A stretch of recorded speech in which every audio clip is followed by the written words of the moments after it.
Sige, mag-pray muna tayo. Coach Janet, can you lead us in a short prayer? Right now, nasa 7-11 na tayo, no? 7-12. Ayan, market pa. Papasukin nyo na yung mga tao nyo dahil dire-diretso na to. Okay. Okay, so let's pray. Okay. Dear Heavenly Father, as we are again gathered here today virtually, we just want to thank you for the gift of technology that allows us to connect despite physical distances. Bless our time together, grant us wisdom, understanding, and a spirit of collaboration. May our discussions be fruitful, productive, and may your guidance be with us throughout this meeting in your name. Lord Father, we just want to seek for your blessings, guidance, wisdom. Lord, inspire us to grow as a team, to learn, to grow, to support, and uplift one another. And may this time be filled with understanding, patience, and understanding. Bless our family, Lord. This we pray in Jesus' name. Amen. Amen, amen, amen. Ayan, grabe. So let's start. Mabuhay po kayong lahat. And today is our training and recognition day. Kayo po ba ay may mga downlines na OFW? Ayan. Meron ba kayong mga OFW na downlines? Ayun. Yes. Okay. And pangarap nyo po ba na sila po ay makabalik ng Pilipinas, no? O sa kanilang pamilya. And kung naaalala nyo, ayun, James Mosot, no? Yes, meron daw, no? Kung naaalala niyo po, no? Yung aking unang-unang YouTube, no? Yung Nalabat per site ka na ba? Pag pinakinggan mo yan, ina-address ko yan sa mga OFW, mostly, no? Na one at a time, no? Nakakita tayo ng opportunity dito kay Live Good. So ang goal natin, one at a time, ang mga OFW ay mapauwi natin. Mapabalik natin sa Pilipinas at makapiling nila ang kanilang pamilya. So meron tayong mga i-interviewin, Coach Janet, no, and Coach Ferdy. And hinihiling ko lang po sa mga guests natin, no, na open your video para madali po namin kayong ma-add sa spotlight. Oo. Alright. And pakilala ko na po isa-isa sa inyo kung sino po yung ating pong mga guests, no? Unahin ko na po, ito, kilala nyo na to itong iba na, itong ano na to, no? Una kong ipapakilala sa inyo. Okay? Ready na kayo? Okay. A 4-year-old OFW, ayan, 2 years in Qatar and 2 years in UAE. She is a gold rank right now, no? And malupit din tong leader na to.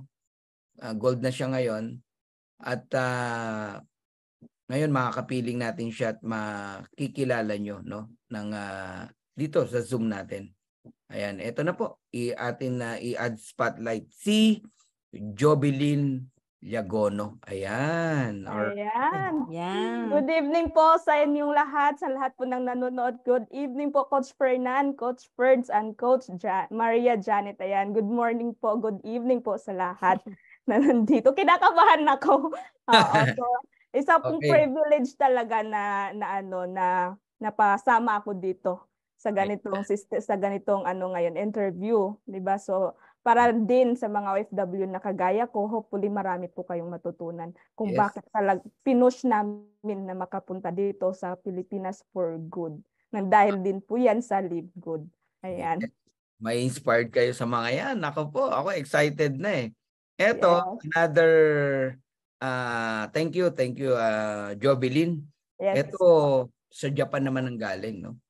And isa siyang welder sa Japan, no? For 3 years, mapagmahal sa magulang, sa mga kapatid, sa lahat ng tao. Napaka grabe yung service. Kahit kami noon nasa Japan, talagang sobra kaming inassist nitong bata na to, no? Gwapo to ha. At available. Ewan ko lang kung available nga. Isa siyang OFW din pero nag for good na rin. All right? Welcome natin si Coach Christian Benluan. Ayan. Hey. Yan, ayan. Yay! Hello po. Shoutout po sa first of all sa coach natin, no? Kay Coach Fernan, kay Coach Perks, and kay Coach Maria Janet. No? Konbanwa, ayan. Siguro naman, naririnig niyo ako madalas dito sa Zoom. Ayan, ako po si Coach Christian Binloan. 3 years OFW sa bansang Ohio Gozaimasu. Sa Japan po, ayan. 3 years po ako doon na welder. And yun, nakita ko tong opportunity. Then, nag-decide na ako gawin siya full-time po ngayon. Ngayon, ginagawa ko na siya full-time. Yan po, Coach. Domo arigato, Coach. Yan. Itashi Maste, Coach. Yan, talaga. Jimmy Maste Fernande Dumuyurisikone. Alright. Yeah. And of course, atin po nga ipakilala. Hindi pa nag-open ng video yung isa. Okay. Paki-open, Joanne, yung video mo para ano. So, pakilala ko na sa inyo. Ito, kilalang-kilala nyo talaga. Naging guest natin to noong January 18. Okay, 4 years in Saudi, 1 year in UAE. And she's already a platinum, no? Platinum na siya. So, please welcome our leaders na from Leyte, Mary Jane De Vera. Ayan. Ayun, no? Good morning, Dreammakers Worldwide! Ayan. So, good morning po, Coach Fernan, Coach Perds, and Coach Maria Janet. Ayan. So, especially po sa ating pong 1,000 participants na nakasubaybay sa atin ngayon. So, by the way, ako po si Mary Jane De Vera, former OFW from UAE, and nakauwi na po ng Pilipinas for good nang dahil kay Live Good. Within just almost 4 months na tinrabaho si Live Good and nakapag-decide na umuwi ng Pilipinas for good, and we are so blessed kasi hindi na po especially ako, hindi ko na po natapos yung kontrata ko nang dahil po kay Live Good. So yun po, malaking blessing po talaga. Especially maraming salamat din po na mabagyan ng pribilehiyo na makapag-talk dito sa Dreammakers Worldwide. So thank you so much po, Coach Fernan. Thank you. Dagan salamat sa imo, Mary Jane. And itong si Jane, no? Yung nararamdaman ni Jovelyn ngayon, yan ang unang naramdaman ni Mary Jane nung siya naging guest natin, Coach Purge, no? Nung January 18. Ngayon, makapal na. Leader ko po, Coach. Makapal na mukha ngayon, napansin niyo. Na-train po. Na-train po sa akin. Leader ko po yan eh. Kita mo, di ba? Okay. Anyway, another guest natin, no? 4 sila na nag-for good na, nakakatawa. Talagang hawahan to, no? And magkakagrupo to, eh. So, isa po siyang OFW din from Saudi Arabia, and she is already a gold rank. Ayan, i-welcome natin, wag na nating patagalin. Joanne Marcine Diego. Ayan siya. Ayan.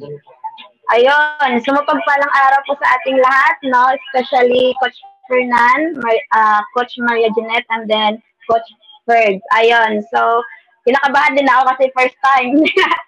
Ayun, pero sabi nga nila, no, di ba, kailangan natin kapalan yung mukha natin para syempre sa negosyong ginagawa natin. Ayun. Okay. Joanne, so by the way, no? Joanne, wait lang ha. For sure, meron kang katabi na naka-open din ang Zoom, tapos naka-open yung kanyang volume. Paki-off yung volume. Okay na po. Katabi mo. Okay na po, mentor. Ay, Coach Fernan. Open. Nag-e-echo kasi. Patayin mo yung volume ng isa, and then yung sayo lang ang i-open mo. Para marinig ka na mas malinaw, Joanne. Okay? Okay na po, Coach. Yes, sige, go ahead, Joanne. Okay na. Ayun. So, anyways, no? So, good morning din po sa lahat ng nanonood ngayon worldwide, no? So, by the way, I'm Coach Joanne Marcine Diego, and isang OFW po ako from Saudi Arabia, at ngayon uwi Pinas for good na din nang dahil kay Live Good. Ayun, so, and then syempre, meron din po akong hinawakang team, and then, syempre, mga OFWs, and then Pinas, worldwide din. And then, ayun, so, gold rank po ako, no? At, syempre, tinapos ko muna ang kontrata ko before ako umuwi. And then, syempre, blessed. And so, very grateful kasi nakasama po ako sa 1 million circle ng ating opportunity which is Live Good. Ayun. Ay, parang nasa toilet ka. Anyway, it's a privilege na makapagpa-picture kami sa inyo. Kayo pong mga guests namin, no? Kaming tatlo ni Maria Janet, Coach Bird ay excited. Pwede po bang magpa-picture sa inyo kung mamarapati niyo po? Ayun. So magpa-picture tayo, Diamond, sa ating pong mga guests ngayon. Ayan. All right. 1, 2, and 3. Okay, one more. Yon. Okay. Ngayon, eto na. Exciting na to. Grabe, papasukin nyo yung mga tao nyo. Meron pong bakante na ilan, no? Papasukin nyo po dahil sisimulan na natin silang interviewin. Coach Janet, Coach Purge, no? Kung kayo po ay may mga gustong itanong sa kanila, no? Abay, itanong na natin. Ayan. Of course, ang unang gusto kong itanong sa kanila, and sunod si Coach Purge, Coach Janet, no? Ang unang gusto kong itanong sa kanila yung inyo pong experience, no? Experience sa pagiging OFW. Gaano ba kasarap o kahirap, no? Kasi pwedeng masarap, pwedeng mahirap yan Dalawa yan Masarap ba? Mahirap ba ang pagiging isang OFW? Ayan, simulan natin kay Jovelyn. Ayan, lahat kayo sasagot. Kahit hindi mahabang-mahaba, ang tanong ko lang naman gaano ba kasarap o kahirap ang pagiging OFW? Ayan. Sige, Jovelyn. Ayan. So, thank you so much, Coach Fernan. So, anyway, para sa wait lang. Sige, Job. Malinaw naman yung volume mo kanina ba't biglang parang nawala? May napindot ka yata. Nawala, hindi kita marinig, Job. Kanina malinaw. Nung meron kang inayos, medyo nawala siya. Okay. So muli nating pakinggan si Job, no? Ano yung experience niya sa pagiging OFW? Gaano kasarap o gaano kahirap? Sige, Job. Go ahead. Ayan. So, thank you so much, Coach Fernan, sa tanong. So, para sa akin dalawa yung masarap. Alam mo kung masarap kasi nakakatulong ka sa pamilya mo, naibibigay mo yung mga pangangailangan nila. Pero ang mahirap is ikaw yung nagsasakripisyo. Oo. Kasi yung sabi nila na maganda lang sa pakinggan ang pagiging isang OFW. In reality, na kami po ang nandun sa abroad is sobrang hirap po. Kasi swerte-swertihan lang po kung magkakaroon ka ng magandang amo. 'Di ba? Kasi ako sa loob po ng 4 na taon is minalas po ako sa pangalawang abroad ko.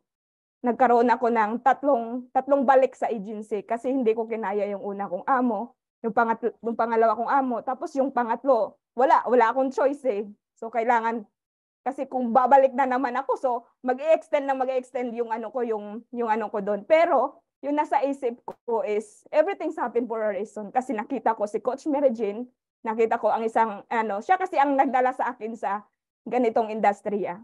Oo, mahirap, grabe. Sobrang hirap yung naranasan ko doon sa UAE compared sa Qatar.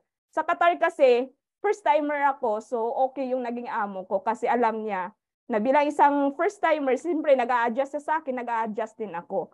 Pero nung napunta ako sa UAE, yung sabi nila maganda nga daw sa UAE kasi open country, pero kabaliktaran yung nararasan ko doon. Kasi lahat ng dinanas ko doon sa Qatar, hindi ko naranasan ko lahat sa UAE.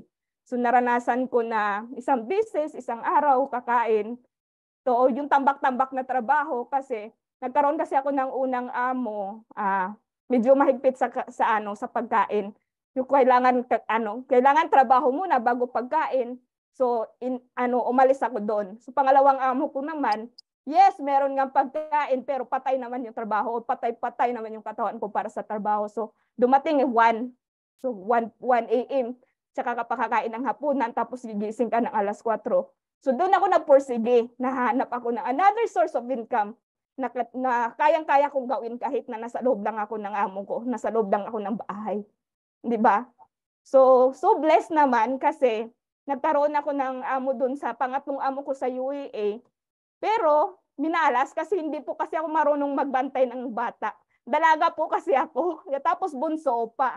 So, ang nasa isip ko noon, paano ko aalagaan ng 2 months? 'Di ba? Hindi nga ako marunong ng diaper, pero ang nasa isip ko, wala na akong another option. Kasi kung mag-extend ako, hindi ko alam kung hanggang kailan ako doon. Kasi probably sana by August matatapos na yung kontrata ko sa first amo ko. Yun nga, minalas. So bumalik tayo sa agency. So nag-start ako sa pangatlong amo ko December. Oo. Sobrang hirap kasi nga nag-a-adjust ako. So, nung time na pauwi na din ako dito, doon ko nakita si Live Good. So, talaga alam mo yung hindi ako nagdadalawang isip na na maghanap ng umiyak na si Coach Mary Jane. Oo. Kasi sa hindi po nakakaalam, yung pinagdaanan po ni Coach Mary Jane at ako is iisa lang po. Kasi mag-ina po yung amo namin. So, di ba? So, yung time na naghahanap si Coach Mary Jean ng another source of income kasi yung sitwasyon niya is kabalik naman din sa akin. Yung parang nag-intact yung sitwasyon namin, parang nagsama. Kasi siya breadwinner. Ako hindi naman talaga masasabi na breadwinner, pero parang hindi ko maaako na makita yung mga pamangkin ko na nanghihingi sa akin.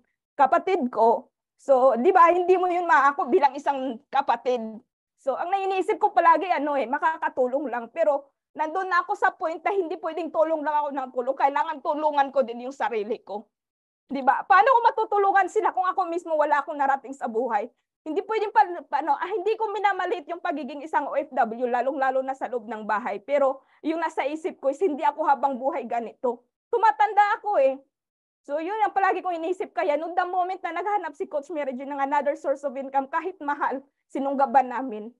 Kasi nasa point na kami noon na nasa point na ako na alam mo yung hindi pwedeng ganito yung buhay namin na na abroad o sa Pinas abroad na naman, hindi pwede. Kasi baka ma-expire po yung mattress ko.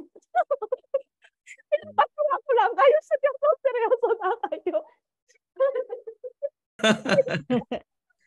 Okay. Jovelyn, i-reserve mo yung iba mong sasabihin, pero grabe, dami nakaka-relate sa'yo, no? Actually, ako, naiyak na din ako, pinipigilan ko lang, no? And yun, tama ka raw, kabayan, no? And yung apply mo, umiyak na, no? Si Mary Jane, magkasama pala kayo. Okay. Yes po. Oo. And mamaya yung question namin sa inyo na another topic na kung paano nyo na convert yung inyong situation into good opportunity. Okay, punta tayo kay Christian, no? Christian, gusto ko naming marinig, no? Masarap ba ang pagiging OFW? Gaano kasarap, gaano kahirap? Ano ang masasabi mo bilang 3 years na welder OFW sa lugar ng Japan? Go ahead. Yes po, sa akin po, para sa akin both po, naranasan ko. Okay po doon kasi yun nga, nakakapagbigay, nakakapag-provide, nakakatulong sa pamilya, tapos sa kapatid, sa kuya, ganun. Yan, yung naranasan ko doon. Tapos, yun, tulong-tulungan lang din kami po talaga magkakapatid, nagtutulong. Tapos yung hirap naman po, hirap po kasi doon kasi sa loob ng 3 years, ganun. Papasok po kami doon. Sa po kasi ako sa barko, shipbuilding po. And ako po yung nakatasa or nakasalang sa pumwesto sa mga masisikip na weldingin. Po doon, experience ko, sobrang sikip po. Masikip na pwesto, tapos trabaho mo. Summer pa po. Summer, tapos ikaw pa pwesto doon, masikip. Andun, tapos hirap ka huminga.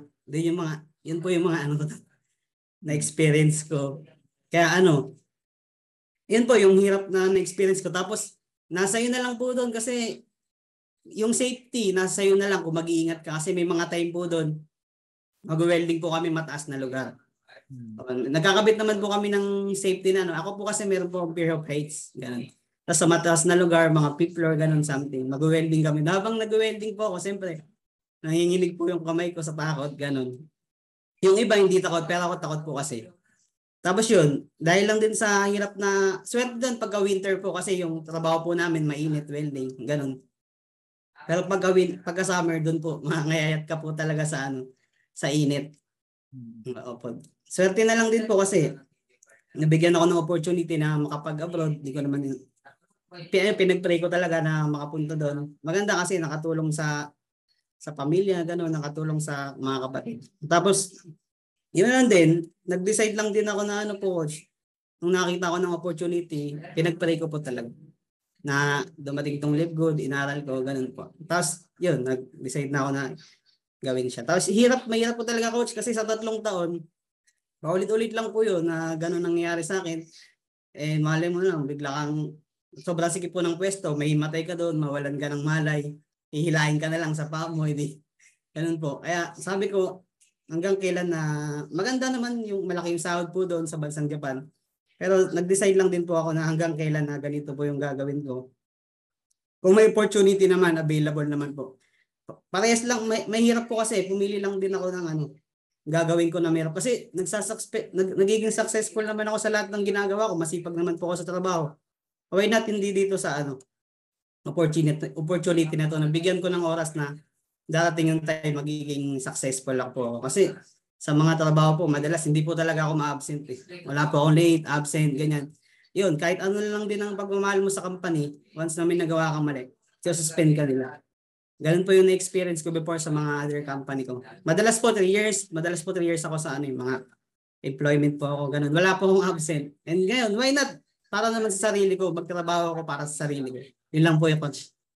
Thank you. Grabe, nakakasikip ng dibdib Tutuloy pa ba natin to?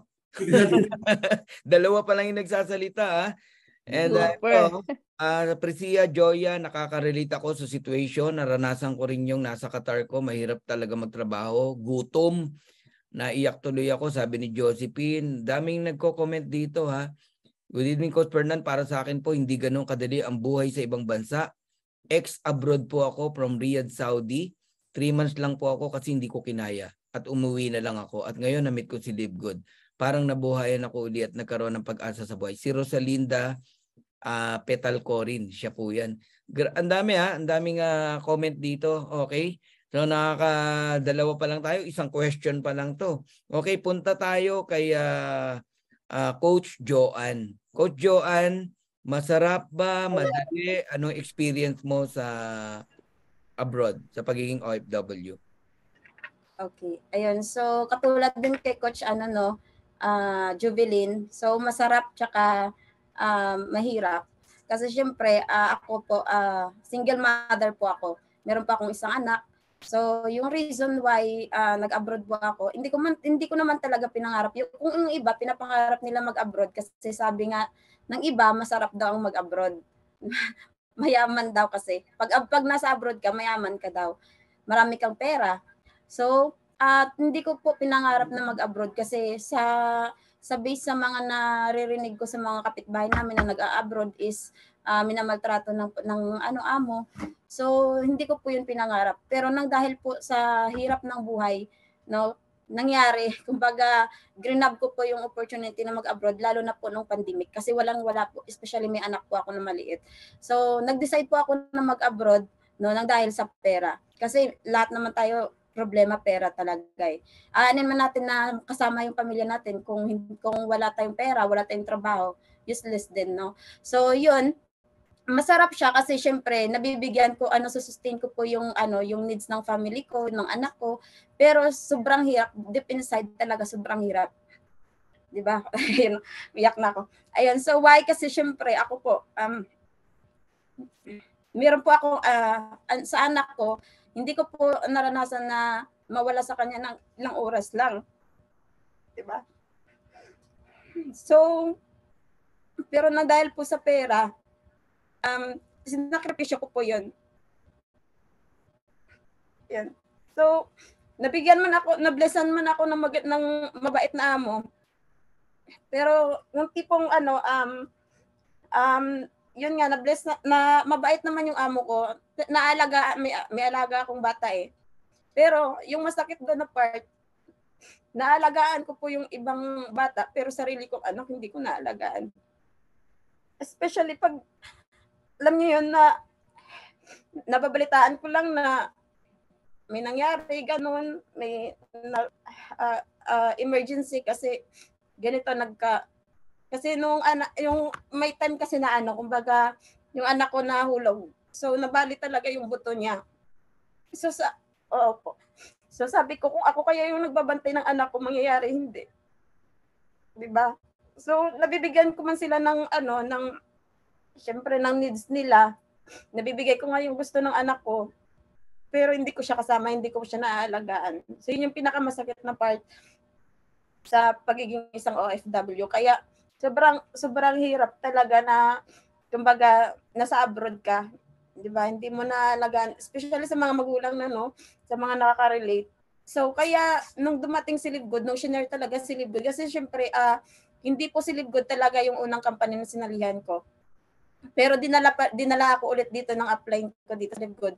And then nung nakita ko na talaga yung kagandahan ng kumpla ni Livegood, is talagang tinudo ko na, kasi sabi ko, pag tumagal pa ako dito sa abroad, pag nag-extend pa ako, ano pa kaya yung mangyayari sa anak ko, 'di ba? Kasi may nangyari din sa amin kumbaga nire-relate ko din sa sarili ko na tumatagal na sila sa abroad, 20 years, pero pag uwi nila sa Pilipinas nang hindi na sila kilala ng anak nila, 'di ba? Yung iba may namamatay. Ganun kasi may kapitbahay kasi kami dati na nawalan ng isang anak. Isa lang yung anak niya pero nawala pa dahil sa abroad, nasa abroad siya, hindi niya nababantayan yung anak niya, 'di ba? So sabi ko, paano kung ayaw ko na mangyari yun sa akin, 'di ba? Kaya talaga tinuduhan ko talaga si Livegood. Sabi, yung ano ko lang talaga noon, nung hinahawakan ko lang, as long as hindi ako napapatayan ng wifi ng amo ko, hindi ako titigil. 'Di ba? Opo. Yun lang, Coach Fernan. Ay, grabe, no? Hirap nun, no? Mawalay ka sa baby mo, tapos mabalitaan mo na may nangyari. Ewan ko, parang kung ako, lilipad agad ako nun, uwi na ako.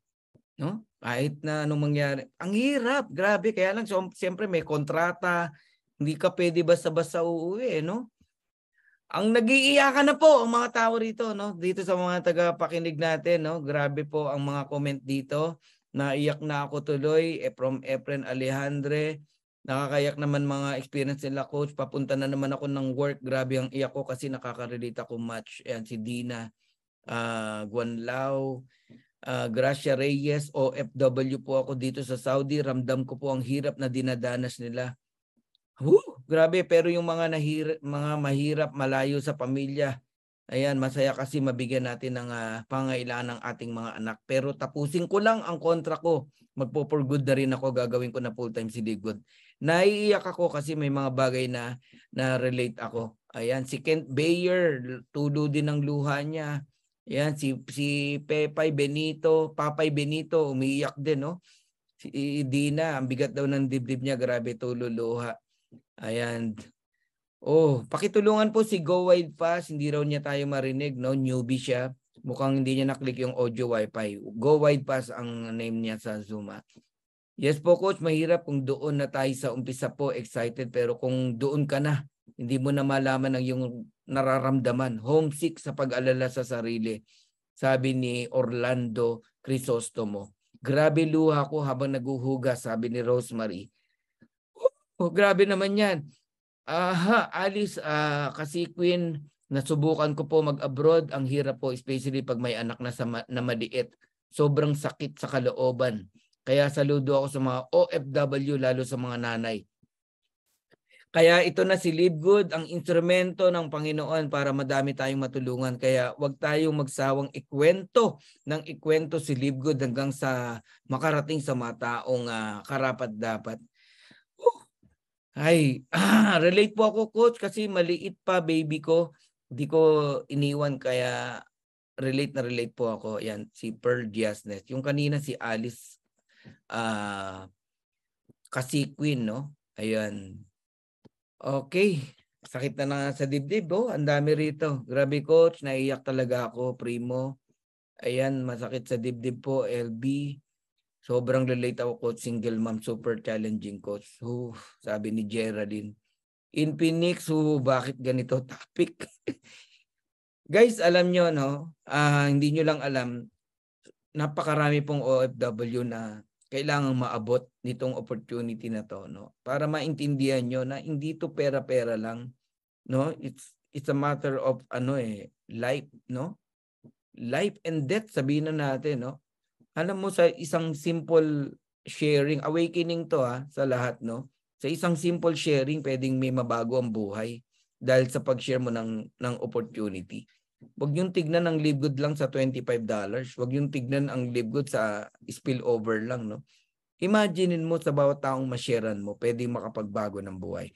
Okay, para hindi tumululuhan ni Coach Fernan, tawagin ko na yung isa pa na atin pong guest, no? Ito platinum na, and itanong natin siya, no? Anong experience niya sa pagiging OFW? Gaano kadali, gaano kahirap? Ayan, Coach Platinum, Mary Jane De Vera. Go ahead. So thank you so much po. Ayan. So masasabi ko lang based on my experience, hindi po madali. Hindi po madali ang pagiging isang OFW. So masarap lang pong pakinggan yung salitang OFW. Pero pag ikaw na po yung nasa sitwasyon ng pagiging OFW, mas gugustuhin mo pa na magdildil ka na lang din ng asin sa Pilipinas. At least kasama mo pa yung pamilya mo. Diba? So, kaya kanina pa ako naiiyak habang nagsasalita si Coach Doblin kasi nagpa-flashback po talaga lahat. Kasi mag-ina po yung amo namin. And hindi po talaga kami sinuwerte. At the same time, talagang malaking pasalamat na rin. Minalas, pero at the same time, sinuwerte pa rin. Dahil may live good na. So, to be honest po, yung naging amo ko po sa UAE is nagkaroon po kami ng kasuhan. And muntik na po ako mamatay doon. Yun, it's a matter of death na po talaga yon. Kasi po, nagbanta na po yung amo ko na once na hindi pa ako nakalabas ng bahay nila, nung time na i-release po yung paper ko, may mangyayaring masama na sa akin kasi sundalo po kasi yung anak niya. Alam po ni Coach Jobilin yun. So, kaya kanina habang nag-share siya sa inyo, nahiiyak ako kasi parang nag-flashback talaga lahat. Kasi nung time na yun, kaming dalawa talaga ni Coach Jobilin yung nagtutulungan. And siya rin talaga yung tumulong din sa akin na makaalis na rin doon sa amo namin. Kaya hindi ko na rin po tinapos yung kontrata ko and thank God po may live good na. So sa abroad talaga, doon mo talaga mararanasan yung, imaginein mo yung pagkain ng aso dito. Pagkain po namin yun sa abroad. Yung mga buto-buto po, mga buto ng tupa, ng mga camel, tira-tira po na pagkain ng amo namin. Yun po yung kakainin namin. Hindi po kami kumakain ng mga bagong saing sa abroad. Kakain lang po kami pagtapos na pong kumain yung mga amo namin. Which is, yun po yung mga tira-tira lang. Mga nasa isang planggana po yun. Isang planggana yon na lahat sila doon nakapaikot, kakainin nila, magsalo-salo sila, mga nakakamay sila. Then after nun, pagtapos nilang kumain, kung ano lang po yung matitira nila doon sa planggana, yun lang po talaga yung kakainin namin. And take note, once a day lang po kami kumakain. Nabuhay po kami sa abroad, puro Indomie lang. Ayan, so shout out sa mga kapwa kong OFW na nabuhay sa abroad dahil sa Indomie, especially ako. So hindi nyo mahalata sa akin kasi mataba ako. Kasi ako, more on Indomie talaga ako. Siyempre, kalusugan yung kailangan ingatan pag nasa abroad ka eh. So, hindi mo kailangan pabayaan yung sarili mo. Katawan yung puhunan namin bilang isang OFW sa abroad. So, kailangan talaga namin ng pagkain. So, ako, madiskarte ako. So, ako talaga, tumatakas talaga ako para makabili ng Indomie. At least, malagyan man lang ng mainit yung sikmura ako bago ako magtrabaho sa buong maghapon, magdamag. And dun ko naranasan sa abroad, yung tipong pipikit pa lang ako, tinatawag na naman ako. Diba? 3 to 4 hours lang yung tulog. And syempre, lagi-lagi kang sinasabihan ng haywan, ng kelp, ng stupid. So yung haywan po, ibig sabihin po ng haywan is hayop. And yung kelp po, ibig sabihin po nun, aso. Diba po? Ang sakit po, ang bigat po na araw-araw ka nilang sinasabihan ng hayop ka. Diba? Ng aso ka. Ganun po yung tingin sa amin na mga OFW, especially po sa Middle East. Aso. Bakit? Kasi po yung mga tira-tira lang po nilang pagkain yung kinakain namin.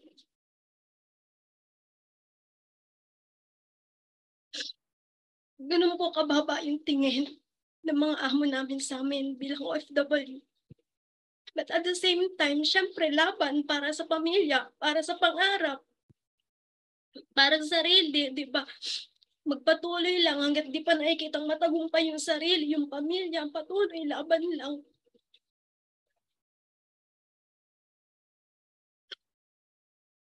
Kaya maswerte na po yung mga magkakaroon kayo ng mabuting amo, mabait na amo. Halimbawa kung mag-abroad kayo, swerte na po kayo. And ipinagpapasalamat ko pa rin at the same time, kahit ganun yung naging trato sa akin ng amo ko, at least hindi ako sinaktan. Diba? Nito lang, yung sa UAE lang talaga. Doon talaga nagkaroon talaga ng physical talaga. Nasaktan din kasi ako ng amo ko. And binantaan niya talaga ako. Na pag hindi pa ako nakaalis sa bahay niya, doon na ako mamamatay.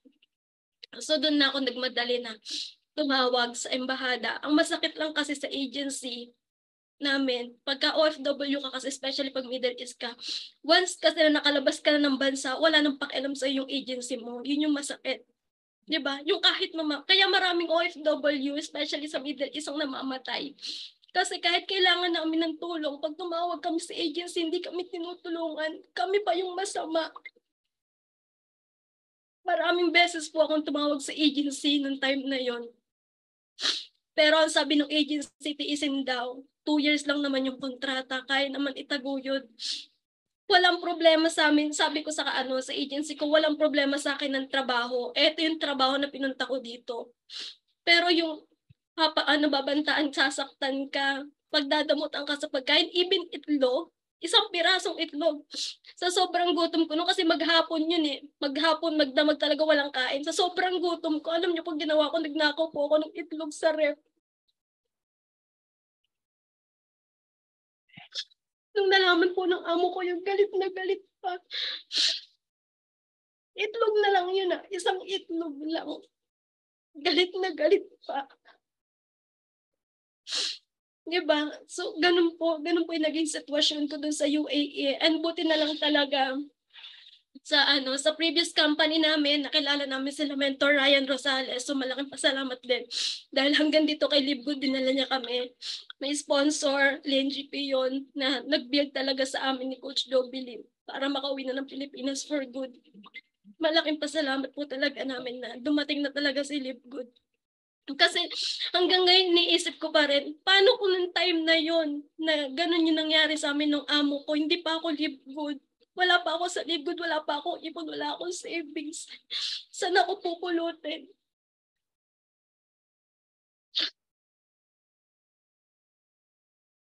Kaya kanina ba nagkukwento si Jobin, talaga naiiyak na kasi nag-flashback ko talaga lahat.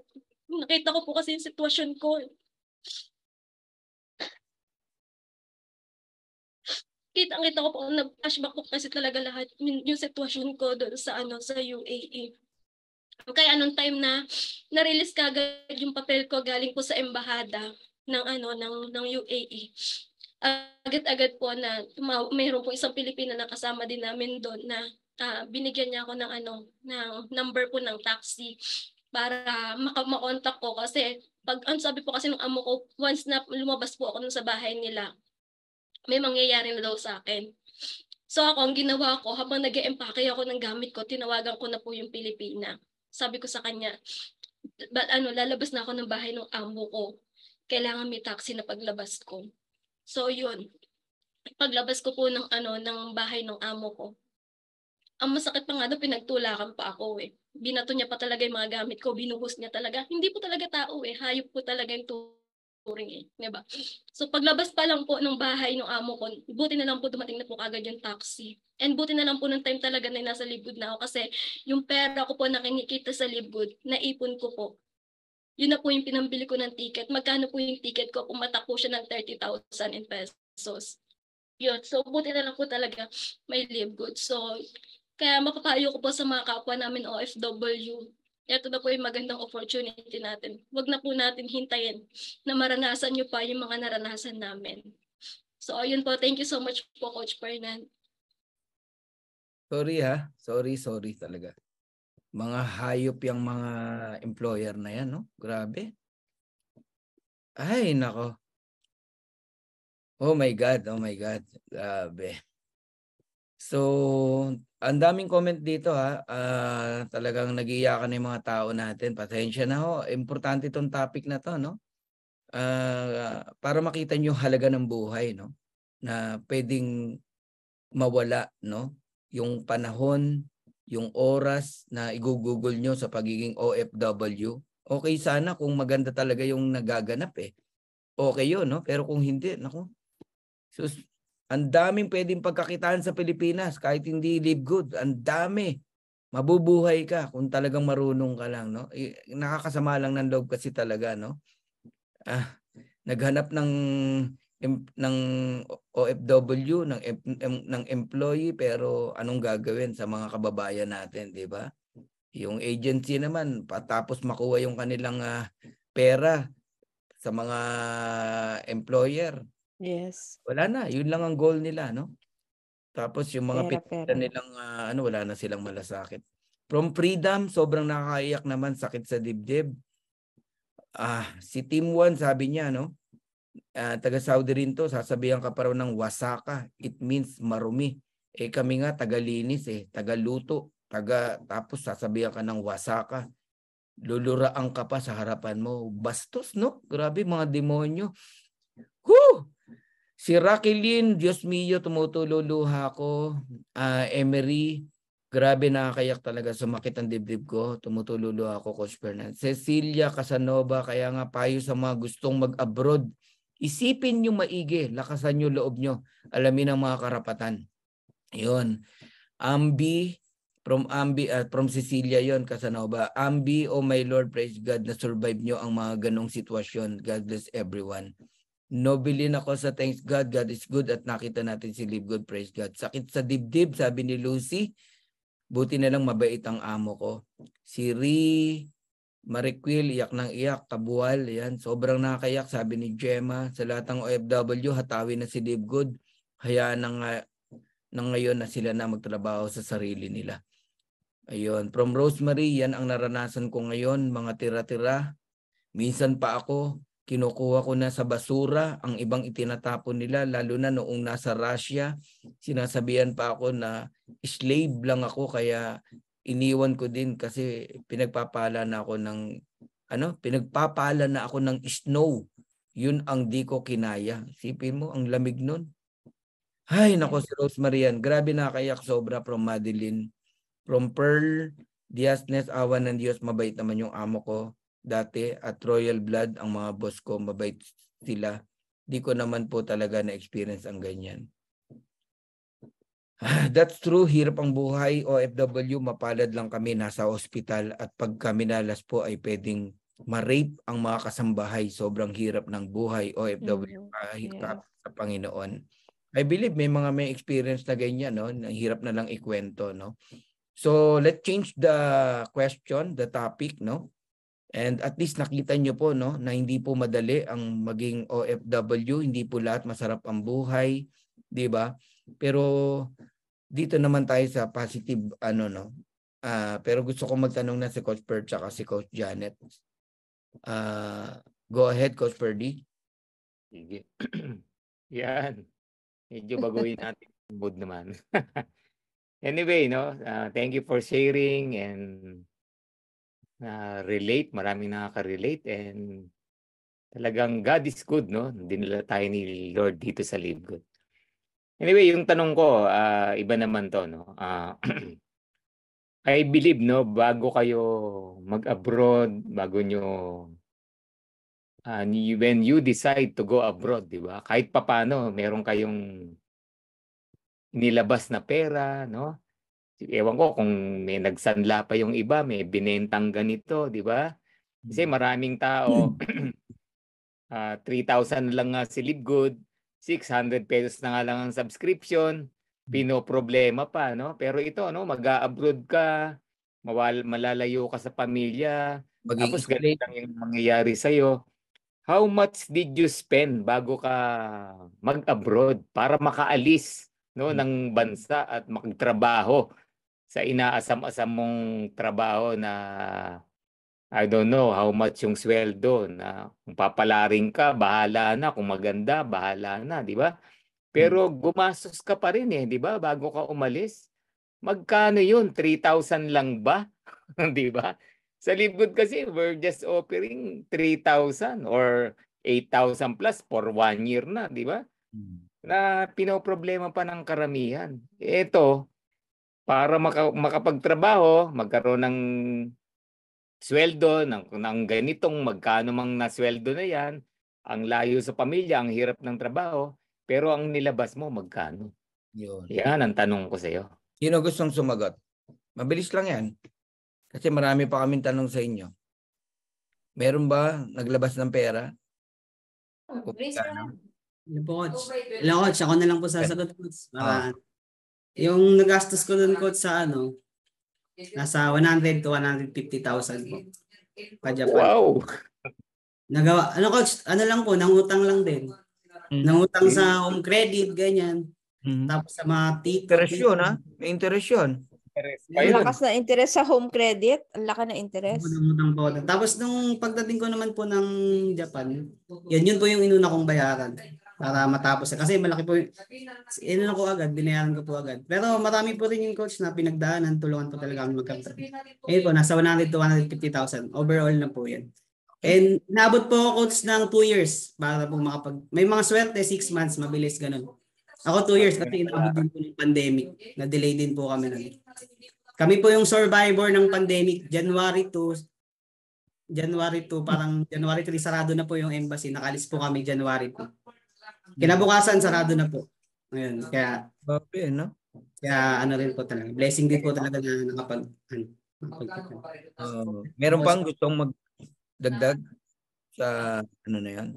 About expense na-spend nyo bago makaalis? Yung ginawa nyo ng paraan talaga? Jane?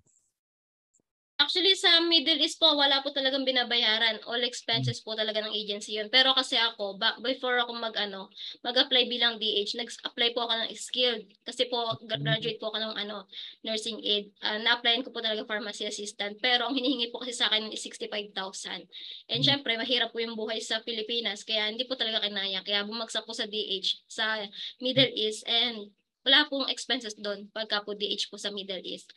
Unlike po sa Asia. Malaki po kasi pagka sa Asia eh. Yun po. Si Evangeline Chanko, kahit nga ako sabi niya, DH lang, umutang pa ako, 15% ang tubo. O yan, si Team 1 naman, Elma, ng Saudi, 30,000 kasama bahay. Ayan, si Rodolfo, wala pa 20,000 sweldo, sabi niya. Ayan. Okay, sige Coach Bird, ano yung gusto mo? Hindi, yan. Okay na yan. Okay na. Alright. Sige, pwede na yon, no? Coach Janet, can you add another, meron ka bang gustong itanong sa kanila? Yeah, okay. Change the vibration kasi masyado na tayong talagang mabigat. Grabe. Ang yung mata mo, Janet. Oo nga, kasi nakaka-relate ako sa kanila. Like, grabe, lalo na yung safety issue ni Coach Christian, yung welder. Yun yung ibang, yung difference ng ibang country. Like, hindi kayo pwedeng mag-citizen, right? Dahil under temporary worker permit kayo, di ba? So, una yung health issue. Tapos yung kay Joanne, yung iniwanan yung anak, ay grabe yun. Nakaka-relate ako doon. So, kaya ako, naiyak. So, change natin yung vibration, no? So, ang question ko, lights on or lights off? Ikaw ba yan, Kuya Bunda? Araw may iba. Hindi, ganito. I-change natin yung vibration. Ngayon, given all those, yung mga, yung mga hugot natin, no? Yung rason. Ano naman ang nag-inspire sa inyo para gawin ang Live Good? Alam na namin yung grabe masyadong malalim. So, ano naman yung nag-inspire na talagang gagawin ko ang Live Good? Meron bang tumagot? Jovelyn. Ayan, yes. Sa akin po talaga is pamilya, especially parents ko. Kasi medyo may edad na din. 'Di ba? Especially talaga yung papa ko kasi may time talaga na pag hindi na kayang huminga, talagang nagpapa-hospital na. Yun yung isa sa rason kung bakit ko ginawa yung Live Good kasi ayaw kong dumating sa point na hindi naman natin hawak yung buhay ng isa't isa, pero naranasan ko din kasi nung sa Qatar ako na namatay yung kapatid ko pero wala akong nagawa kasi nasa kontrata ako 'di ba? Yeah. So, yun yung rason nga kung bakit ako ginawa yung Live Good. Kung bakit ako nahanap ng another source of income kasi ayaw kong dumating din sa point na mawawala man yung pamilya ko, hindi ako makapunta o hindi ako makauwi sa Pilipinas. Yun yung isa sa rason talaga kasi kaya mas maganda din talaga para sa akin din, para din sa aking sarili, para naman hindi ko hindi ako pwede na tumanda ako dun sa abroad. Ganun yung nasa isip ko. Kaya kung bakit habang mas maaga ginawa ko si Live Good. Kahit ang hirap talaga kasi may bata kang inaano, kinakalong pero naglalatag ka. So, nasa ano lang talaga yan, diskarte. Kasi nakadiskarte ka nga paano kumain, makahanap ng pagkain sa abroad, sa ibang bansa. Bakit hindi ka magdiskarte para sa kinabukasan mo, para sa future ng pamilya mo at sa sarili mo. Kaya yun yung isa sa rason kung bakit ko ginawa yung Live Good. Ayan po. Galing. Alright. May pang gusto mag-add? Okay, eto gusto kong iano natin, no? Sagutin niyo to, ha. Doon tayo sa conversion ng after nung situation niyo, no? Can you please kwento niyo lang, no? Paano niyo nakita si Live Good, no? Tapos nag-decide kayo na gawin to. Tapos masabi niyo na eto na kasi ang lalakas ng loob niyo, nag-for good na agad kayo sa loob lang ng how many months, no?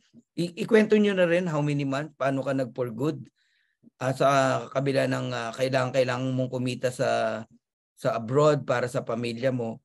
Pero anong nagpa-decide sa iyo bakit ka nag-for good na agad para gawin tong tong Live Good, no? Kasi palakasan ng loob yan di ba?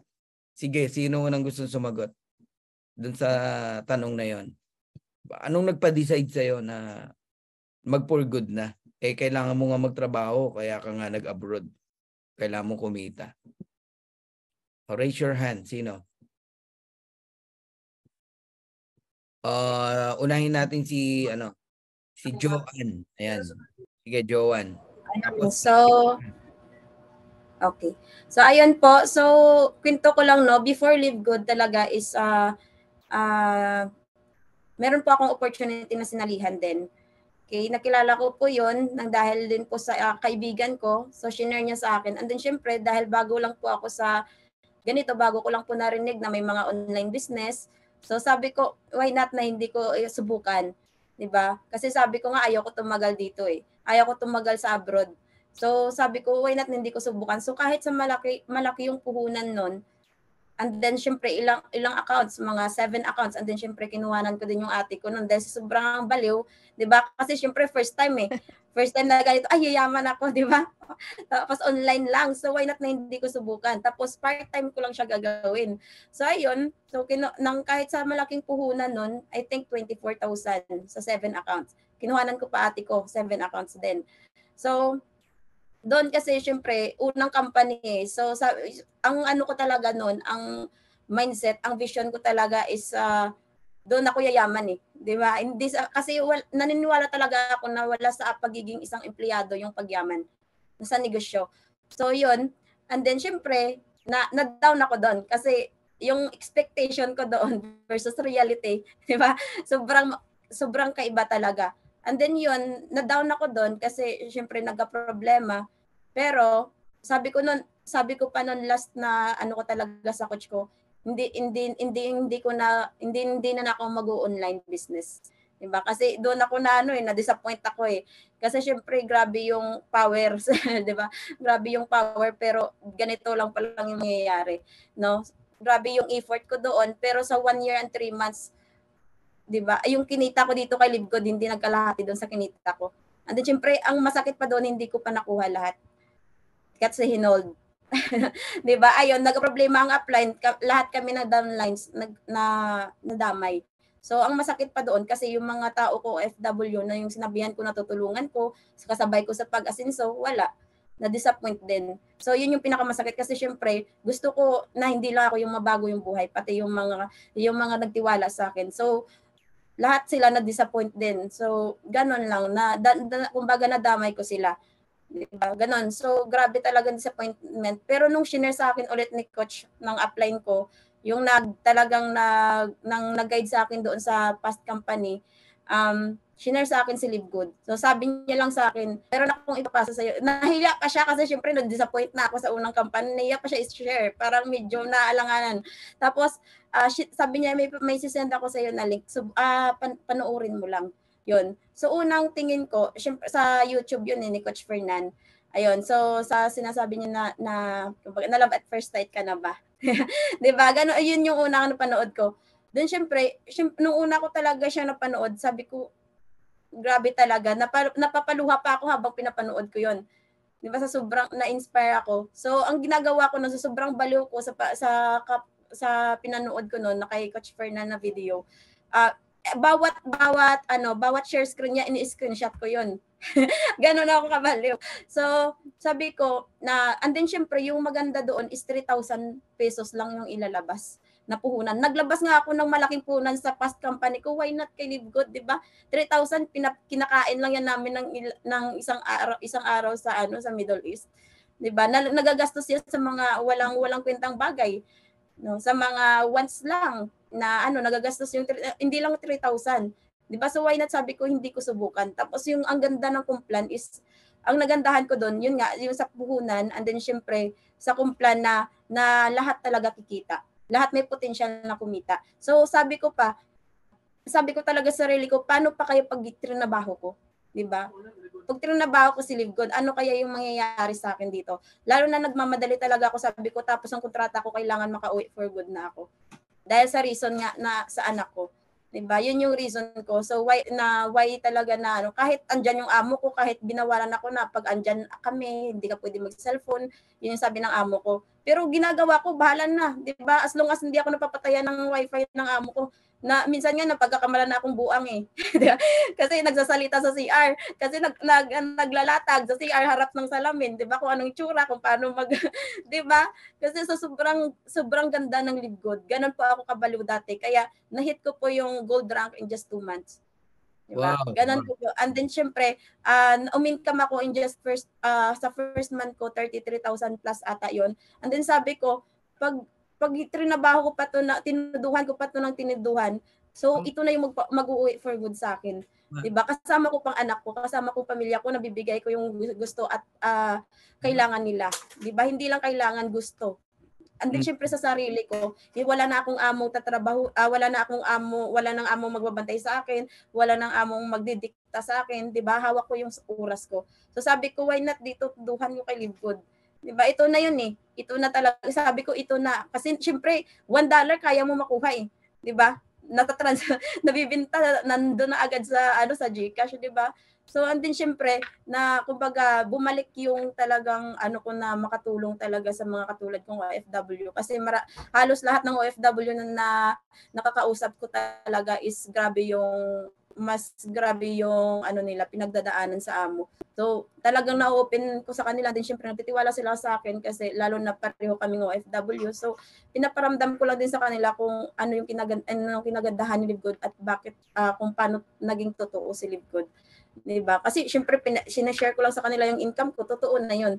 Diba? Trabahuin na lang talaga. Alright. Okay, Thank you, Joanna. 2 months gold, no? Grabe. And nung na-hit mo yung gold at kumita ka ng 33,000, nag-decide ka na pwede ka na mag-for good. Dahil alam mo na pagka mas na ibigay mo yung best mo, lalo na, 'di ba? Higit pa doon ang pwede mong kitain. Congratulations, Joanne, no? And may learning dito sa mga hirap na hirap mag-invite meron ako nakitang tip, no? Before you give the video, no? Na any video na gusto niyo ibigay, video man ni Coach Perge, ni Coach Fernan o kanino man, makipagkwentuhan ka muna. I-share mo muna yung opportunity. I-share mo muna yung situation, no, na nangyayari sa iyo ngayon, na bine-bless ka or kung ano man, basta anything na meron kayong kwentuhan. Then pagka na siya, ready na siya, send the video. Hindi yung basta ka na lang magsisend. Nagigets mo? Kaya minsan nagiging suntok sa buwan, basta ka lang nagsisend. Pero sa nakita ko dito kay Joanne, no, nag-approach muna sa kanya yung apply niya, yung nag-invite sa kanya, and then tsaka sinend sa kanya yung video. Nung na-send yung video sa kanya, napanood niya, nakarelate siya, kuha. 100% sign up, di ba? Kaya nag-member si Joanne. Nakita ko lang 'yon, yung point na 'yon. Kaya may nakukuha talaga sa mga video, no, sa mga YouTube natin, no. Pero ang tip, maganda makakwentuhan mo muna yung mga kakilala mo, then hindi basta nagsesend ka lang ng video na para kang scammer, no? Ganun ang nangyayari. All right. Anyone na gustong sumunod? Ganun din na tanong, no? Ano yung nagpa-decide sa iyo na mag-for good na? Anong level mo o sitwasyon mo na during live good? Nagli-live good ka, then bigla ka nag-decide, teka, magpo-for good na ako. Bakit? Ano yung nagpa-decide sa iyo? Anyone? Ay, Christian, ikaw pala yung nagtaas din ng kamay. Okay, go. Yung coach, yung yung maging channel of blessing sa katulad ko, lalo mga OFW na ganito na bawat sessionan ko, yun, mababago po yung buhay nila. Tsaka kung mauunawaan po natin yung kagandahan ng compensation plan ni Live, yung matching bonus po, yung 5 generation dip. Sobrang laki po kasi talaga yung kitaan po sa ganun. Yes, ayun, sa lang din ko, sa pamilya, hinahabol ko lang din kasi yung time na gano'n na hindi naman sila habang buhay na ganyan na bata na hanggat maaari andyan pa sila, 'di ba? Ma-enjoy nila na kung magiging successful dito, 'di ba? Nakikita ko naman yun na magiging successful talaga ako dito. Mas maaga na may enjoy nila yung time na yun pa kasi dito ko lang din coach na narinig na yung pangarap pala ng magulang ko dahil sa kahirapan, 'di ba? Dahil naman lahat naman po tayo may pangarap, pero dahil sa kahirapan po, na sasantabi po natin yun. Dito ko lang po nalaman na pangarap po pala ng mama ko na dream country niya po pala yung Japan. Dito ko lang din nalaman sa negosyo. And yun lang din po yung deepest way ko, family po talaga. Kasi inahabol ko yung time na gusto ko iparana sa kanila yung magandang buhay. Kasi yun, gusto ko lang din coach na maging matuldukan po yung kahirapan ng buhay namin. Kasi di naman po kami ganun kayaman, ganun. Gusto ko lang din po na maging sa pamilya. Kasi blessing talaga coach yung ganito ako yung nabigyan ng ganitong mindset mag-isip. Yan, blessing talaga kasi wala naman sa amin coach na business minded mag-isip ganun. Siguro may reason bakit na natuto ko ng ganito. Yun lang din po coach. Nung ko lang din, kinumpute ko lang din doon kung pinapabalik po ako doon actually sa Japan kasi maganda talaga yung performance ko doon. Sinabihan nga din po ako doon ng yung boss namin doon, sabi niya. Parang yung nagpaalam na po ako, parang malungkot sila doon lahat. Sabi nila, you did well. And minsan lang siya magsabi ng gano'n sa mga tao niya. Pinapabalik po ako doon actually. Pero talaga nag-decide na gawin si Live Good full time kasi yung oras. Kasi yung pera kikitain pero yung oras hindi na po talaga yun mababalik once na nawala sa iyo po. Yun lang po coach. Kaya nag-decide po ako. Realization, no, yung kay Christian, no, hindi man ganun pa kalaki yung kinikita niya sa Live Good, no? Pero nakita niya na pag tinrabaho niya to, kaya niyang kitain yung kinikita niya sa Japan, no? Malaki-laki po ang sweldo ni Christian sa Japan, no? Ang dami na rin naming kwentuhan yan. Kaya lang yung hirap, yung situation na nakita nyo na, 'di ba? Ang panahon doon kung di sobrang lamig, sobrang init, no? Tapos yung kanyang kinikwento kanina na nasa isang maliit na lugar. Siguro nasa isang maliit na lugar ka, nakahiga ka, nag-acetylene ka ng 'di ba? Nagwe-welding ka. Apakahirap talaga no? Hindi ganoon kadali, no? Pero he is confident, no? Na mag for good dahil alam niya ang Live Good good sa kanya, no? Direction para yung alam mo yon yung kanyang mga magulang mapadali yung deepest way niya na maibigay, no? Maipasyal sa Japan ang kanyang pamilya at maibigay yung mga kagustuhan ng kanyang pamilya. Thank you, Christian. You can add Jobeline, Mary Jane. Ayan. Sige. So, thank you so much, Coach. Sa akin, kaya ako nakapag-decide talaga na mag-for good is pagod. Pagod, puyat, tapos ayaw kong dumating yung point na doon na ako tumanda sa pag-a-abroad. Alam mo yung dumating na sa point na tulong lang ako ng tulong, tapos sino ang tutulong sa akin? 'Di ba? Doon ko na-realize So sa loob na na hindi magkasama naman po kami ni Coach Joan sa dating kumpanya. So medyo malaki-laki din po yung namin doon na na pera, pero the moment na nagkalabuan na yung team ni Coach Ryan, kasi under po kami Coach Ryan dati sa another company. So the moment na nagkalabuan na is talagang din, parang nawalan na din po ako ng pag-asa. Kasi nga malaking doon pero nung time na pinakita sa amin na okay, pasok kayo sa Zoom kung may tawag dito, kung may time. Pero sa time kasi ng 7 dito sa is 5. So 5 nagsiuwian na yung mga alaga ko. So busy na talaga ako niyan, prepare sa mga hapunan nila, pero nagagawan ko po ng paraan. Minsan sa YouTube.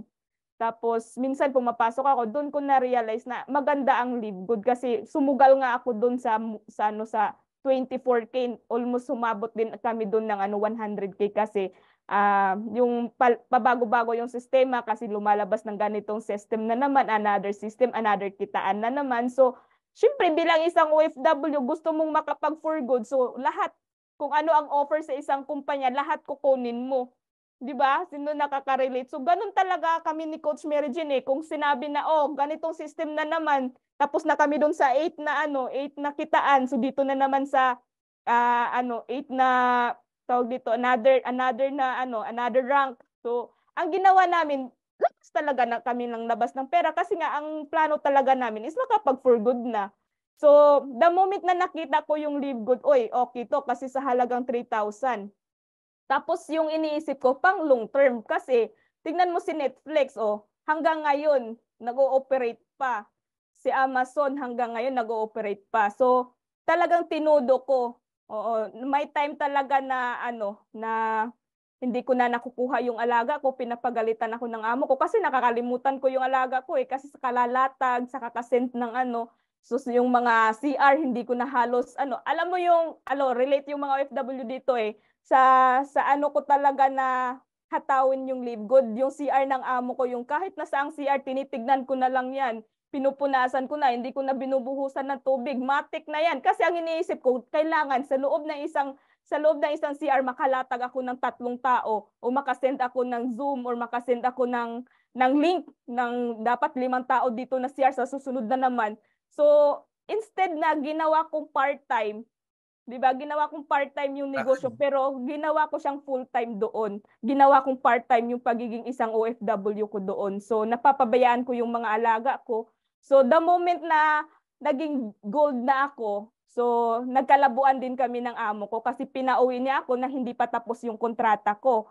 So sa akin naging naging lakas loob ako na okay, ito na yung chance ko. 'Di ba? Everything happens for a reason kasi pinauwi niya ako na kahit na hindi tapos yung kontrata ko. So why not? Nandito na ako sa Live Good, gagawin ko na lang yung Live Good. 'Di ba? So again, hindi din naging madali yung pag-uwi ko kasi hindi siya bumili ng ticket sa akin from Cagayan to Mindanao. So buti na lang may Live Good, nakabili ako on the spot ng kasi ang kita ko sa Live Good is nasa GCash. So on the spot ako bumili online ng ticket. Tapos yung bagahe ko sa mo yung porsigido na talaga kung uwing-uwi na ako. So binayaran ko yung bagahe ko mahigit 7K. Sa Live Good ko lang po yun kinuha. So ganun katindi kung bakit sino ba ang makakapag for good kung malaking tulong sa buhay ko. Paano na lang kaya 3 to 5 years from now, ano pa ang kayang gawin ng negosyo? 'Di ba? Ng Live Good kung ikaw mismo is gagawin mo na lang. So yun yung isa sa rason kung bakit talaga ako nakapag-desisyon na makapag for good. Kasi kitang-kita ko na may resulta na ako na ito na.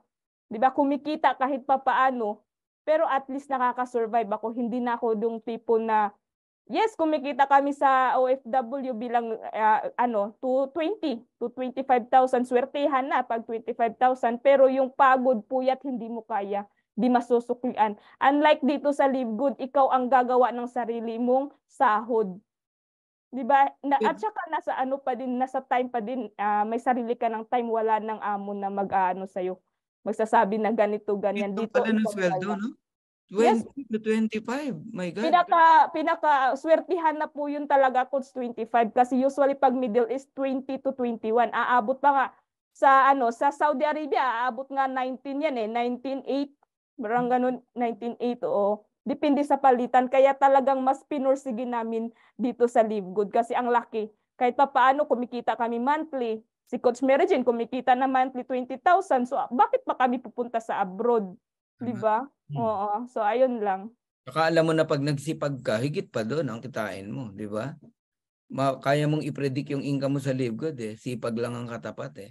Di ba? Pero syempre kung maghintay ka lang, don't predict 2,047.50 ha. Na segue pa yun eh, no? Yung hindi nagwo-work, yun yung nagpe-predict eh ng ano eh. Pag nagwo-work ka, mape-predict mo yung income mo. Can you add, Jane, yung nag-decide sa'yo na mag-live good, mag-ano na for good na?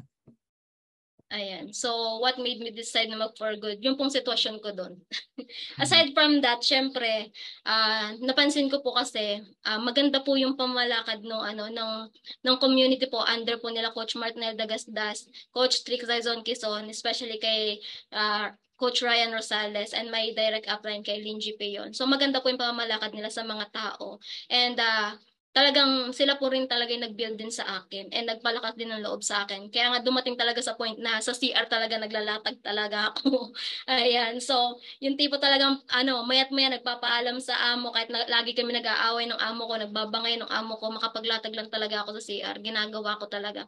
So, yun yung nakapagpa-decide talaga sa akin na makauwi ng Filipinas for good. And doon ko rin po na-realize, pag talagang win-workout mo, tinrabaho mo talaga si Live Good, talagang mas malaki pa talaga yung kikitain namin kaysa sa abroad eh. Kasi ako, naranasan ko kumita ako sa weekly ng 11,000, 13,000. Imagine nyo sa weekly pa lang po yun.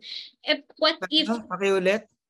Sa weekly po, nung nasa abroad po ako, nasa UAE po ako, habang ginagawa ko siya sa CR, kumikita po ako ng 11,000 to 13,000 weekly po. Diba? So, sabi kong ganun. So, ganun po pala kalaki yung kikitain ko kay Live Good. Bakit pa ako magtitiis, magtsatsaga dito sa abroad na merong amo na araw-araw nagsasabi sa akin na hayop ako, diba? So, uuwi na lang ako sa Pilipinas, pwede ko naman siyang i-workout, doon ko na lang siya i-full-time. Mas malaki pa sa sinasahod ko bilang katulong yung kinikita ko sa Live Good. So, yun na po yung nakapagpa-decide talaga sa akin na uwi na ako ng Pilipinas, ipo-full-time ko to. Sabi ko po kay Coach Ryan sa upline ko, kay upline GPU na sama ko din sa inyo, Coach, sa Tacloban. Hindi ako mag-full time sa amin. Kasi alam ko naman pagka, ang unang-una kasi magne-negative talaga sa atin is yung family natin eh. Diba? So, hindi ko talaga pinurso na mag-full time ako sa bahay namin. So, ang tumatak kasi sa isip ko doon sa mga previous company sa previous company namin, sa mga training na atinan ko, sabi doon kasi, pag sumama ka sa apat na mayayaman, magiging pang-5 ka. Pag sumama ka sa apat na magagaling, magiging pang-5 ka. Kaya sabi kong ganun kila Coach Ryan. Coach, sabi kong ganun, pag umuwi ako ng Pilipinas, mag-full time ako din sa Tacloban. Sasama ako sa inyo sa Tacloban. Kaya after po ng event ng September sa Manila, sumama na po talaga ako sa kanila pabalik dito sa Tacloban. Pero taga saan ka talaga? Pangasinan po. Grabe, no? From Pangasinan. Malasiki, Pangasinan. Mag-stay sa Leyte, no?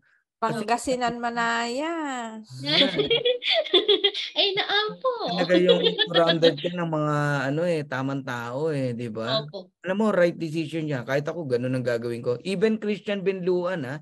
Yes po. Pangasinan din to eh. Pero nag-for good sa Tacloban din, sa Leyte. Coach, nandito mo sa Tacloban. Comfort zone kasi doon, Coach. Di ba? Ngayon, hawahan sila ngayon ng positivity, di ba? Tulungan pati sila. And baka dyan na kayo ikasal, ha? Binluan, ha? Jobilin, ha?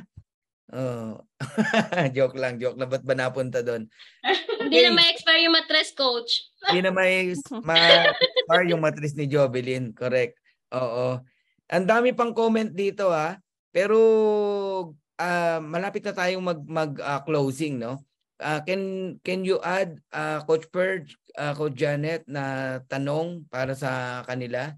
Ang daming napupulot ng mga tagapakinig natin, no? And of course, lalathala to, no? Lathala talaga, no? Mapupunta natin to. Yes. No? Naabangan na to. Sige, Coach Purge. Natututo rin habang nakikinig, no? Daming learnings. Simple sharing, alam mo kung nakikinig ka talaga, daming learnings. Kaya we're so blessed sa mga sharing nyo, no? Thank you, Jobilin, Christian, Mary Jane, and Joanne.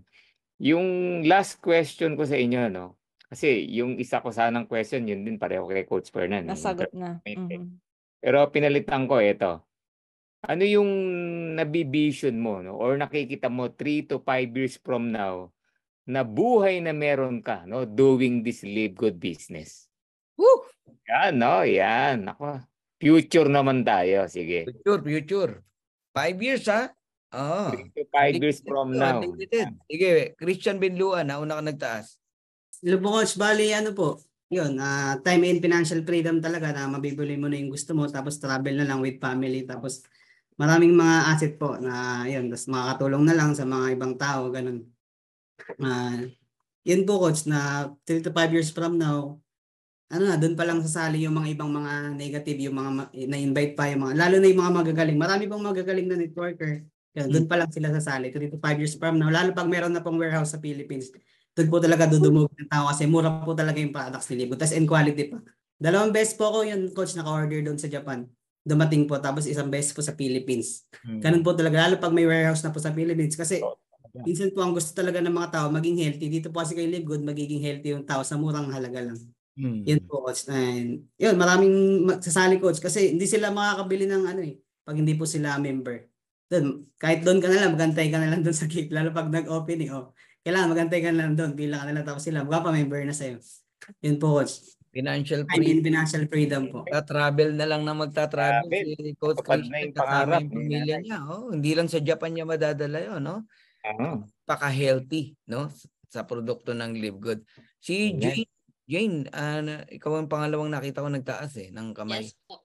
5 years from now, 3 to 5 So years. 5 years from now, nabigay ko na po yung mga pangailangan, especially ng mother ko, at syempre ng pamilya ko, ng buong pamilya ko. And syempre, 5 years from now, babalik po ako sa abroad.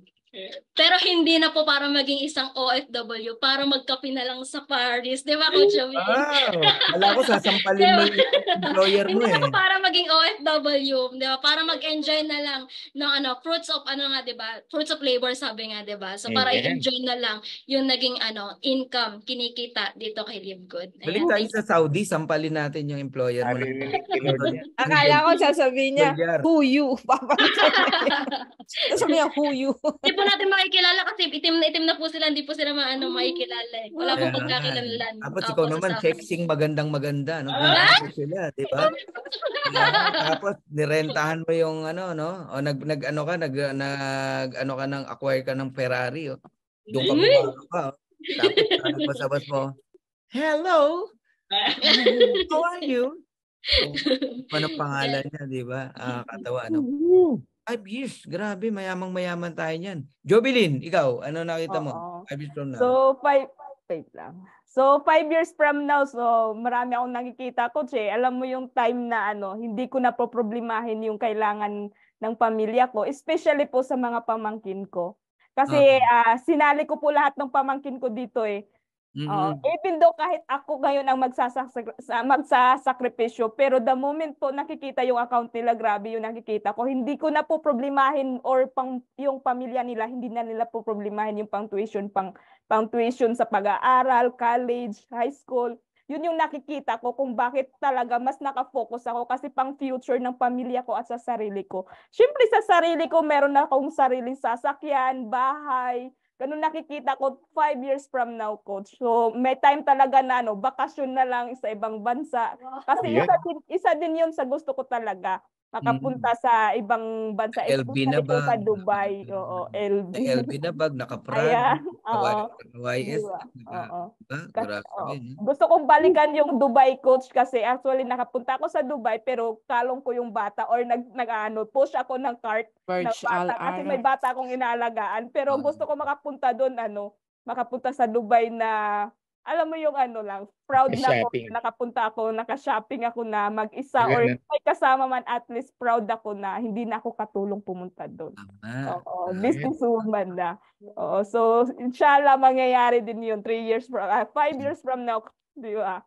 Parang nakita ko, gagawan ka ng statues ng mga pamangkin mo, no? Dahil sa yayaman din yung mga pamangkin mo eh. Oo, coach. Oo. Talagang binigay ko talaga lahat, coach. Inilagay ko talaga lahat sa kanila para lang pang future talaga sa kanila. Grabe, no? Yung iba, isang account na lang, sarili nila. Ang dami pang reklamo para bayaran subscription nila. Pag naintindihan mo to, nakita mo kung nakikinig po kayo, no? Si Joby din. Pati mga pamangkin niya, di ba? Nilagay niya, pinuwesto niya, sinakripisyo niya dahil alam niya na mayroong magandang pahantungan eh, di ba? And malamang nakikita ko din 5 years from now, mahirapan ng manligaw sa iyo yung mga lalaki, no? Kasi hirap mo nang ligawan dahil mayamang-mayaman ka na, ibang-iba na itsura mo, yung buhay mo, maiilang sila sa iyo eh. Meaning, makakapili ka na. Kasi merong mga nag-aasawa, Coach Janet, Coach Perdy, no?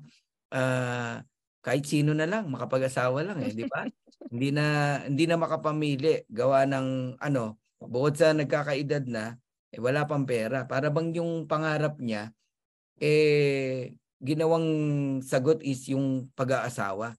Pag nag-asawa ako, solve ang problema ko. Yung pala, doble hirap ang lalong naranasan. May mga ganyan ha, kaya ko kayong kwentuhan ng mga ganyang story ha. Isipin mo yung anak pinag-aral ng magulang, yung babae, tapos nung natapos sa hirap ng buhay tinakasan yung pagtulong sa pamilya, nag-asawa na akala niya magiging maganda buhay niya, pero nung kapalit naging miserable lalo yung buhay. Nakapag-asawa ng adik, sugarol, manginginom, no? Gabi-gabi ang baho kasi lasinggero eh. Yun ang naging buhay niya kasi tinalikuran niya yung yung responsibility sa family na sana tumulong muna siya, in-enjoy niya yung pagiging natapos siya, di ba? Yun, yung mga ganon, di ba? Pero ako naniniwala ako naman na kayo mababait kayo, no? Ayan si Christian, no? Mabait sa pamilya, sa magulang. Talagang may magandang future na dadalhin ang Lord para sa inyo. Okay, pati sa partners, no? Ayan ang prayer ko sa inyo. Coach Janet, meron ka bang gustong itanong pa sa kanila bago tayo magtapos? Yeah, pero before yung question ko, meron na akong i-advise kila, I think, especially kay Mary Jane, dun sa experience niya, no? Kasi parang traumatized siya eh. Siya yung most traumatized sa kanilang 4. So, try to consult a psychometrician or psychology kasi every time na kinikwento niya, nagpa-flashback. So, may trauma siya. That's how I look at it. So, before ko makalimutan yung And then for them, syempre I am learning from them and nakaka-relate ako. Although hindi kasing bigat yung experience, no? I'm learning from them and sa 4 na to, and also to the listeners, yung kanilang pagiging determined at resilient, matyaga sila, Coach Fernan, Coach Ferds, plus resilient sila, yung nag-bounce back sila sa mga setbacks na naranasan nila. And that is very important na kailangan din natin sa negosyong ito. Right? Now, coming from them, gusto ko sanang marinig, Coach Fernan, kung ano yung maibibigay nilang tip or yung natutunan nilang skill dito sa Live Good na pwede ba nilang i-impart para magawa ng ating mga ka-partners, ka-affiliates, and kagaya ding mga OFW para mamayagpag sila sa Live Good. So, magbibigay kayo ng tip or advice, no, sa mga OFW o mga nakikinig dito para ipagpatuloy nila to. Anong maibibigay niyo tip? Sino mauna? Okay? Meron ba? Gusto mauna? Parang ayaw nyo magbigay ng tip ha. Sinasarili yung Ako na lang po. Si Joan muna. Okay, guys. Ito, tip na to na pwede nyong baunin, dalhin, gamitin para makapagpatuloy kayo. Go ahead, Joan. So, ayun, tip, no? So, dahil lang po ako, sa basic experience ko lang po, no, dati lang din po akong mahiyain. So, dati lang din po akong walang alam sa business kasi syempre, hindi naman po ako lumaki ng ganito. Hindi ko po, kumbaga, hindi ito yung, hindi talaga ito yung nakakalakihan ko. Especially online business. Suporte, kumbaga. Opo. So ayun, so mayain lang din po ako dati, pero nang dahil po nandito na ako sa industriyang ito, so talagang nilabanan ko 'yon. So dating walang dating 'di ba mahiyain, ngayon walang hiya na. 'Di ba? Ayun. So syempre, sinunod ko lang din po yung mga advice ng coach ko, yung kung ano tinuturo niya sa akin, no. Kasi hindi po ako matanong na tao talaga. Hindi po ako matanong kasi dahil sa mahiyain ako, and then syempre lumaki ako na parang kaya ko. So parang hindi ako nakaka-base sa ibang tao, sa kung ano yung sinasabi ng ibang tao, kung ano yung hindi po ako yung tipong lumalapit noon magpapa-advise. So ayun, so pero yung coach ko dahil determinado siya na turuan ako. So lahat po ng sinasabi niya pinapakinggan ko. And then syempre ina-apply ko. Yun yung ginawa ko. So and then syempre kailangan natin maging ready, no? Huwag tayo magmadali sa income. Huwag po tayong magmadali na magka-grupo. So, be ready kasi syempre malaki po yung community, marami ka pong taong tutulungan. So, kailangan muna natin maging ready kasi yung income follow na lang yan eh. Yung ranking na gusto natin follow na lang yan, yung future na gusto natin follow. So, kailangan muna natin maging ready kasi marami po tayong tutulungan, hindi lang po sa sarili natin, hindi lang po pamilya natin, kundi yung mga katulad natin, mga OFW, yung mga magtitiwala sa atin. So, yun po sinabi ko talaga sa sarili ko, kailangan ko matuto lahat po ng pasikot-sikot sa business na to kasi once na magkaroon ako ng community, sarili kong community, ang mga tao na magtitiwala sa akin, kaya ko silang i-handle. 'Di ba? Kaya ko silang tulungan at turuan ulit. Kung ano yung binibigay sa akin na learning, yung skills na tinuturo sa akin ng upline ko, matuturo ko din sa kanila.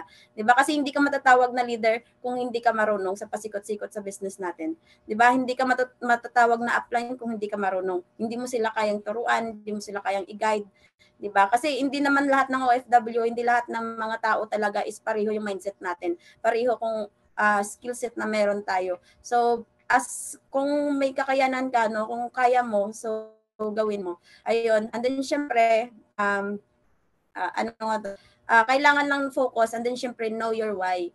'Di ba? Kung bakit bakit andito ka sa business, kasi dito sa business natin talaga more on rejection tayo. 'Di ba? Marami tayong pagdadaanan dito kasi based sa experience ko, naranasan ko pong umiyak. 'Di ba? Naranasan ko pong sabihin na kay apply na hindi ito yung para sa akin, 'di ba? Hindi ko kaya to, hindi ko magagawa to, quit na lang ako, 'di ba? 'Yun. Pero nang dahil po alam ko yung why ko na syempre nagpo-post din ako. Kumbaga, stop muna. Before po ako mag-decide, kailangan ko muna stop yung sarili ko, and then syempre magtanong ako, bakit nga ba talaga ako nandito, 'di ba? Bakit ko nga ba ginagawa to? Bakit ko po grinab ang opportunity na to kahit sa maliit lang na halaga? So I know my why. So bakit ako nagtuloy-tuloy? Bakit po ako tumibay? Bakit po ako naging Batman dito? 'Di ba? Batot manhid. So ayun po. And then syempre, hindi ko po kailangan talaga na kumbaga dibdibin kung anong sinasabi ng tao kasi sarili ko lang din magpapawi sa akin, Pinas for good eh, 'di ba? Ako lang din yung magpapakain sa pamilya ko, sa anak ko, magbibigay ng sa kanila, magsusustain sa kanila ng needs nila, 'di ba? So hindi yung ibang tao. So sabi ko, bakit ko sila papakinggan?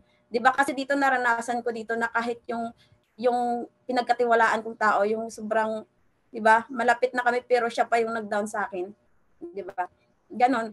So, yun, tinuloy-tuloy ko yan. Di syempre pinakita ko sa kanya kung na hindi siya kawalan, 'di ba? So, and then yun, nagawa ko naman, thank God, kasi andyan si God para i-guide ako, 'di ba? So, yun lang din yun. As OFW, kailangan, wag po kayong, kahit mabait yung amo nyo, no? Kasi ako mabait yung amo ko eh. Pero hindi yun reason na tumagal ako ng abroad. Ayaw kong tumagal ng abroad. 'Di ba? Kasi hindi masarap nga kumikita ka, 'di ba? Pero hindi mo nakakasama yung pamilya mo, yung anak mo, 'di ba, yung mga mahal mo sa buhay. And then syempre ako po, yun yung reason ko talaga, kahit sabi ng amo ko mag-extend ako kasi syempre gusto nila ako. Yun, and kahit binibigay na yung mga gusto ko, 'di ba? Pero sabi ko ayaw ko makampante, 'di ba? Ayaw ko makampante kasi hindi lahat ng tao same lang attitude.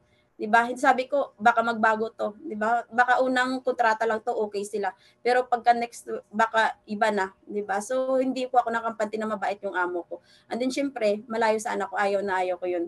'Yun. Kung kaya ko naman trabahuin si Live Good, 'di ba? kaya ko nga mag-OFW, sinakripisyo ko nga yung mawalay sa anak ko, 'di ba? Why not dito kay Live Good na ito na yun eh. Kumikita ako, 'di ba? Kung lalo na kung sinipagan ko pa, 'di ba? So hindi lang yung anak ko, hindi lang yung mga mahal ko sa buhay.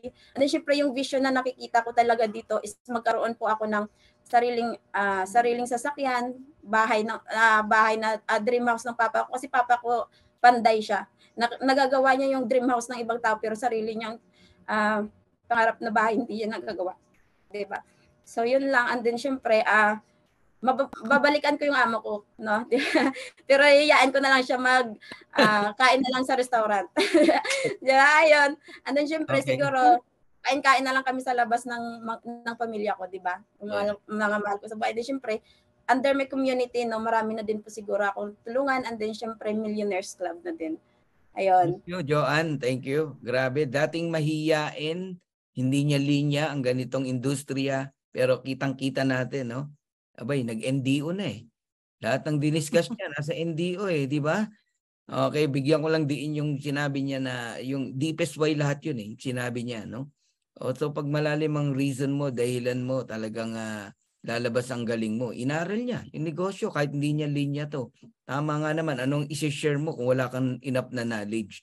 So sa salita ni Joanne, alam mo na hindi to palaasa, no, sa upline. Alam mo na inaral niya yung negosyo niya. But uulitin ko, hindi niya linya to, hindi rin niya alam to, pero inaral niya. And she is willing, no? And parang di na matatapos eh, yung kanyang sasabihin. Parang yung sasabihin ng tatlo, sinabi niya na lahat, no? Nag-NDO na eh. Oo, grabe, grabe. And proud naman yung mga apply mo, Joanne. Thank you, Joanne. And sino yung next? Na ang tanong ni Maria Janet is ano yung advice o tip na maibibigay niyo sa mga tagapakinig? Sige, we're almost done eh. Coach Mary Jane De Vera, go. Go ahead. Ayan. So nasabi na po lahat ni Coach. Ayan, joke lang. Ayan. So mapapayo ko lang po sa mga kapwa namin OFW. Diba? Ito na yung magandang opportunity. Especially kung halimbawa 5 years, 10 years, 20 years ka na dyan sa abroad. Ito na po yung magandang opportunity na para sa atin. So aralin mo, pagpokusan mo, bigyan mo ng time. Huwag masyadong maraming reason na walang time. Sa pag-attend ng Zoom, walang time. But nakikita namin nagti-TikTok, nagre-reels. Okay lang yon, libangan natin yung bilang OFW, pero eto na yung magpapabago ng future natin. So, aralin mo, 'di ba? Sabi ko nga, lagi kong sinasabi, especially sa community ko, na huwag tayong magmadaling kumita, kailangan magmadali tayong matuto. Kasi once po na nalaman na natin lahat ng pasikot-sikot dito sa negosyo na meron tayo, madali na lang po yung pasok ng income sa atin. Madali na lang po yung flow ng income sa atin. Kasi alam na po natin siyang explain sa mga tao na makakasalamuhan natin, makikilala natin. 'Di ba? So yun po yung payo ko, especially sa mga kapwa ko na OFW. And wag niyo nang hintayin na umabot pa yung sitwasyon niyo sa naging sitwasyon namin. Especially kung magulang ka, nanay ka, tatay ka, na nandyan sa abroad na nagsasakripisyo. Wag mo nang hintayin na pag-uwi mo ng Pilipinas, hindi ka nakilala ng anak mo. Wag mong hintayin na pag-uwi mo ng Pilipinas, may apo ka na. 'Di ba? Tapos, itinatakwil ka na ng sarili mong anak kasi hindi ko yung nagpalaki sa kanila. 'Di ba? Wag mo nang hintayin na dumating ka pa sa point na gano'n. Ito na yung magandang opportunity para sa atin, especially sa atin ng mga OFW. And sa mga OFW po na nire-reach out namin at nagre-reject sa amin, okay lang yan, hindi nyo pa po calling. May tamang timing para sa inyo. So sa ngayon, hindi nyo pa siya naiintindihan, pero wag po kayo mag-alala, hindi po kami magsasawa na i-share sa inyo yung magandang opportunity na nakatulong po sa amin, especially po sa akin. Dahil lagi nyo po tatandaan, kung nagawa ko ni Coach Jobel, ni Coach Christian, ni Coach Joanne na makauwi ng Pilipinas for good, magagawa nyo din. 'Di ba? So, sabi nga nila, kung may nakagawa, may susunod. So, kayo na po yung susunod sa amin na makakauwi ng Pilipinas for good. And yun po, lagi kong sinasabi na mahirap magpayaman pero worth it yumaman. 'Di ba? Mahirap yung proseso ng pagyaman natin to kay Live Good. Pero worth it yan pag nakuha mo na lahat. 'Di ba? Pag nandun ka na lahat sa taas, 'di ba? Magiging worth it lahat 'yan. Kung nare-reject ka ngayon, okay lang 'yan. Rejection is hindi siya talaga totally rejection. Rejection is a redirection. Ibig sabihin, hindi pa siya yung tamang tao para sa'yo. hindi pa siya yung tamang, hindi pa yun yung timing, hindi pa yun yung calling niya, 'di ba? Pero huwag kang mapapagod na mag-share ng business opportunity, especially sa mga kapwa nating OFW, 'di ba? Huwag tayong mahihiya na iabot natin yung kamay natin sa mga kapwa nating OFW. Kung nare-reject ka man ng mga OFW, okay lang yan kasi hindi pa nila naiintindihan, hindi pa nila nararamdaman yung sitwasyon na naranasan mo ngayon. Pero darating at darating yung time, may intindahan din nila yan. Huwag ka lang mapagod na mag-share sa kanila. So yun po. Thank you so much po, Coach Fernan. Galing, grabe, no?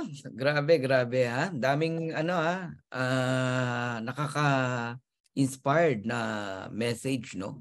From Coach, Kowa AMD, tama po, sobrang ganda po. Thanks you sa advice. From Rederick, sabi niya, nakaka-inspired na kung nagawa nila, yung narating nila, na ibig sabihin talagang mararating mo rin yung narating nila kung tatrabahoy mo at alam mo yung biggest why mo. It's time naman talaga na tayo naman ang makinabang sa sarili nating galing at talino, hindi lang ang mga company natin at mga amo as OFW. Grabe, di ba? And from Coach Janet, no, ito yung mga napulot niya kanina kay Joanne, no? Tips, be coachable, be willing, and be a team player. Ayan. And learn the business. Give time to learn the business, learn a skill. Ayan, from Maria Janet, no? And kay Doc Lori de la Cruz, nakikinig sa atin si Doc, no? Our time is limited, so do not waste your time living someone else's life. At the end of the day, we are so solely responsible for our success and our failure. And the sooner that you realize this, you'll start being successful.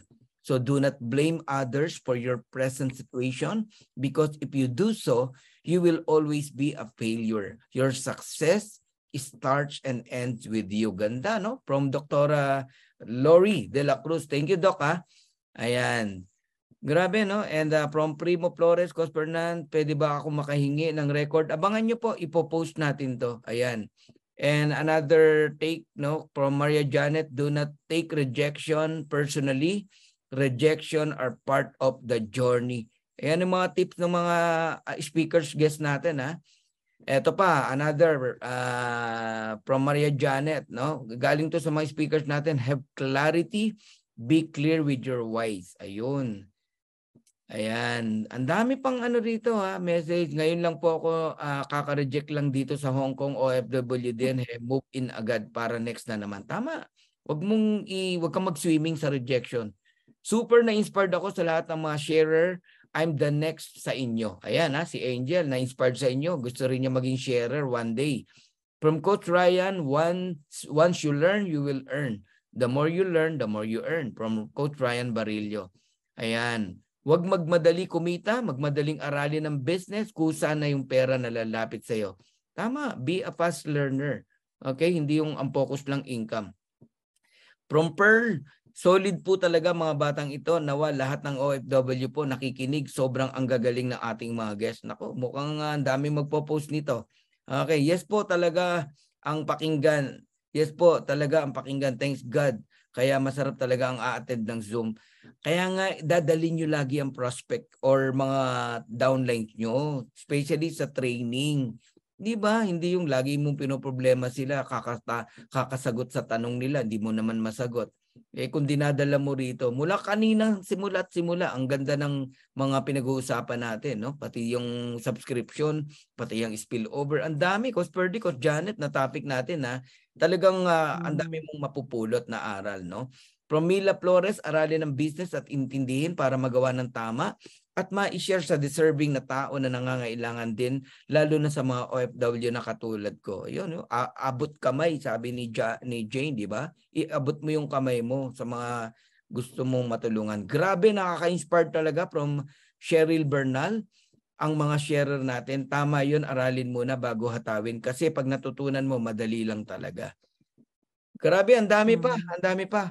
Alright, and Coach Christian and Coach Jobilin, meron pa ba kayong gusto sabihin? Last word, okay na yung kay Jane, tsaka kay okay na si Jobilin. How about you, Christian? Meron ka pa bang gustong last sa kanila? Ano lang po, Coach, ang ano lang din po sa akin kasi mahihain talaga ako nung nag-start pa dito. Halos di po talaga ako nagpapakita sa Zoom. Yun lang po na-develop na lang din po yung skills ko.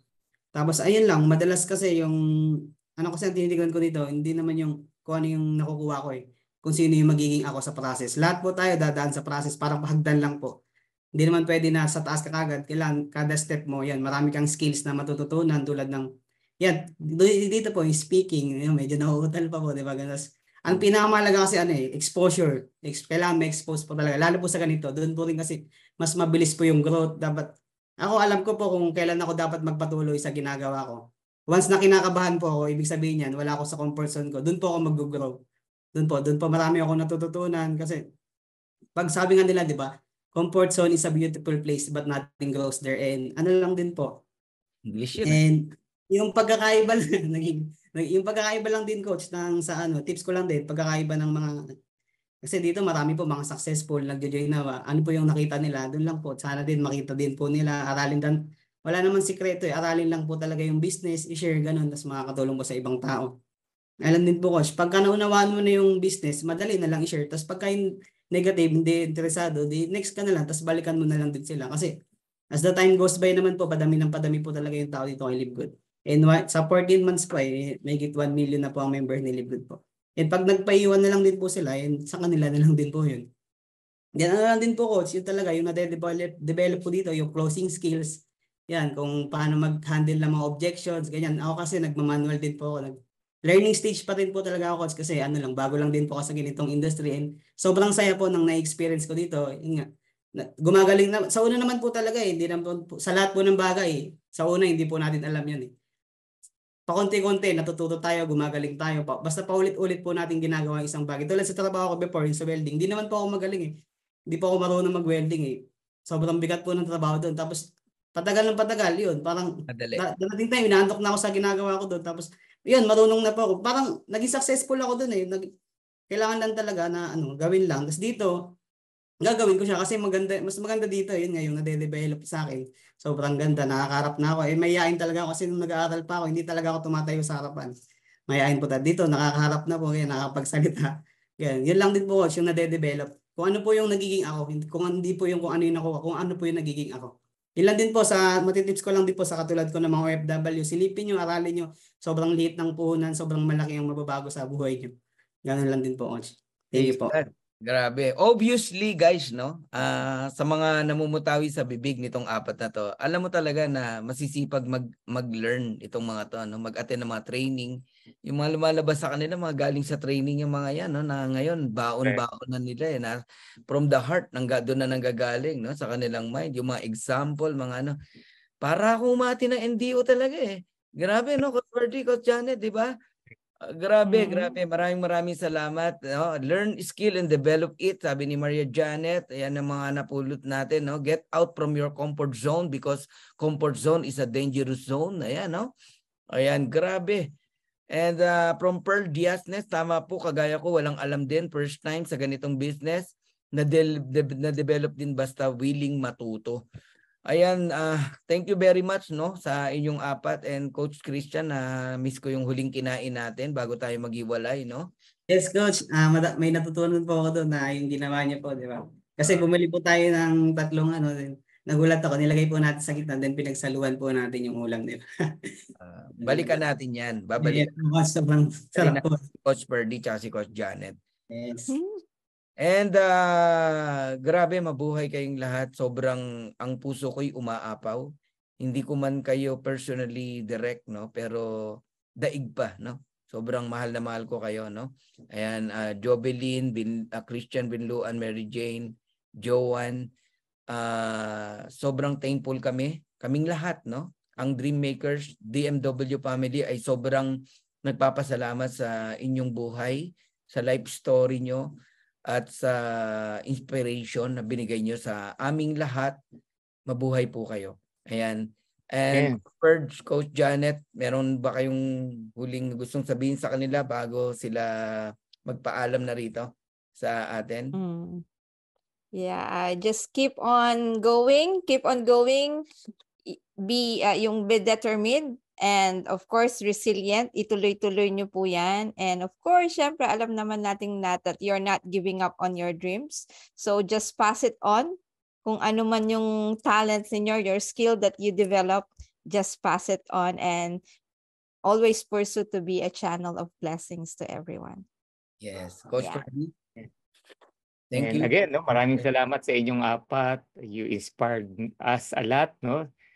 Lahat ng nakikinig dito, no, na marami kaming natutunan, marami kaming na mga realization, no? Maraming salamat. So gusto ko lang iwan, no, dito.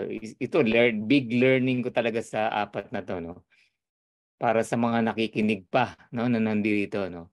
Sa mga taong may pangarap, walang mahirap, 'di ba? Bawal mapagod, bawal sumuko.